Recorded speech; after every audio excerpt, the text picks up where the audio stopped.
Es un día histórico para nuestro país. Estamos reforzando un modelo migratorio basado en derechos humanos, en integración, en convivencia y compatible con el crecimiento económico y con la cohesión social. Bon, il se passe des choses en Espagne en ce moment. Le gouvernement de gauche de Pedro Sánchez qui vient d'approuver aujourd'hui un décret qui va permettre de régulariser plus d'un demi-million, régulariser la situation de plus d'un demi-million de personnes qui sont sans papier. Une mesure qui est prise pour lutter, entre autres, contre la pénurie de la main-d'œuvre dans le pays. On va rejoindre Romain Chauvet, qui est journaliste à Madrid. Romain, bonjour. Oui, bonjour Christian. Bon, c'est quand même assez inusité. Je pense que c'est une première. Hein? C'est beaucoup de personnes à régulariser, 500 000. Comment est-ce qu'on va y arriver? Oui, et vous savez, Christian, les autorités nous disent autour de 500 000, mais selon des estimations, il y aurait peut-être plus de 800 000 personnes sans papier en Espagne. Alors, on n'a pas de chiffre exact, donc vous voyez que ça pourrait être encore plus que ce nombre-là. Alors, à compter du mois d'avril, ces gens qui résident déjà en Espagne, mais qui sont sans papier, pourront donc appliquer dans ce programme, si vous voulez. Il y a plusieurs conditions, notamment ne pas avoir de casier judiciaire et avoir séjourné en Espagne au moins 5 mois avant le 31 décembre 2025. Il faudra prouver ces 5 mois de présence sur le territoire espagnol. Alors, c'est peut-être là où ça va se compliquer pour ces gens-là qui vivent sans papier.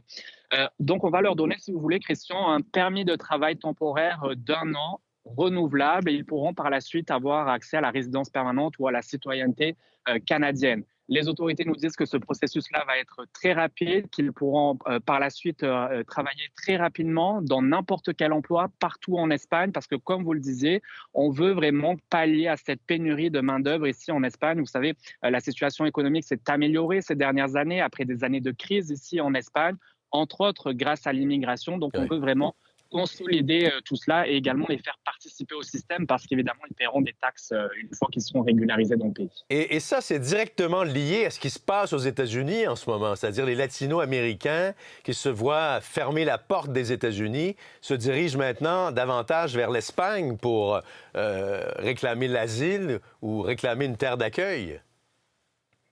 Oui, absolument, parce que vous savez, sur ces 500 000 ou plus personnes qui vivent sans papier ici en Espagne, on estime que la grande majorité viennent d'Amérique du Sud, notamment de la Colombie, du Pérou, du Honduras ou encore du Venezuela.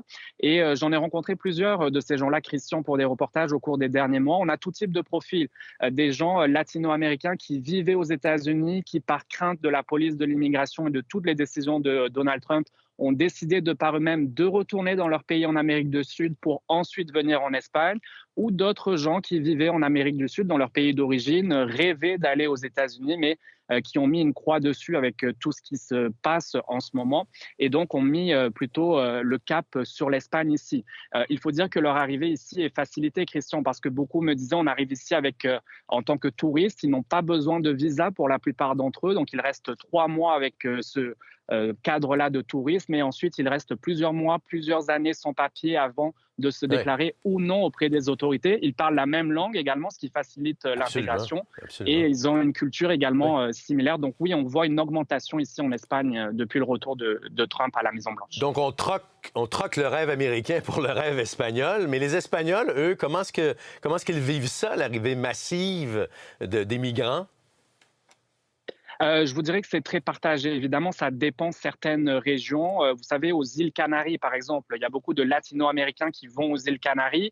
Les îles Canaries qui reçoivent également beaucoup d'afflux d'Afrique par des bateaux de migrants qui arrivent également. Alors là-bas, le discours est plutôt anti-immigration chez certaines personnes. Je vous dirais que c'est très tranché les avis, mais c'est en tout cas l'immigration désormais la préoccupation principale des Espagnols. Et c'est nouveau ça en Espagne. Donc ça agite beaucoup la société, le débat public. Alors il y a des gens qui disent, écoutez, ces gens-là vivent déjà en Espagne sans papier, travaillent pour la plupart également sans papier. Donc autant les régulariser et qu'ils contribuent en payant notamment des impôts. Et puis vous en avez d'autres, notamment l'extrême droite ici en Espagne, Vox, qui est très contre l'immigration. On a même parlé de réémigration d'immigrants de première, deuxième génération l'année dernière. Alors aujourd'hui, on a évidemment décrié cette décision et la droite également ici en Espagne qui a critiqué la décision du gouvernement de gauche et qui a dit que ça allait entraîner d'autres arrivées irrégulières avec ce programme-là en Espagne. Alors vous voyez que les avis sont très divisés ici en Espagne, mais il faut dire, Christian, que c'est le dernier pays en Europe qui ouvre la porte à tous ces gens-là parce que On voit les pays en Europe se fermer les uns après les autres avec cette montée de l'extrême droite, des partis anti-immigration. Alors l'Espagne fait vraiment cavalier seul dans l'Europe ici. Et avant, il y en avait ces latino-américains qui se dirigeaient vers l'Argentine. Mais l'Argentine s'est fermée aussi. Romain Chauvet, journaliste à Madrid, merci beaucoup de nous avoir expliqué tout ça. Plaisir. Au revoir.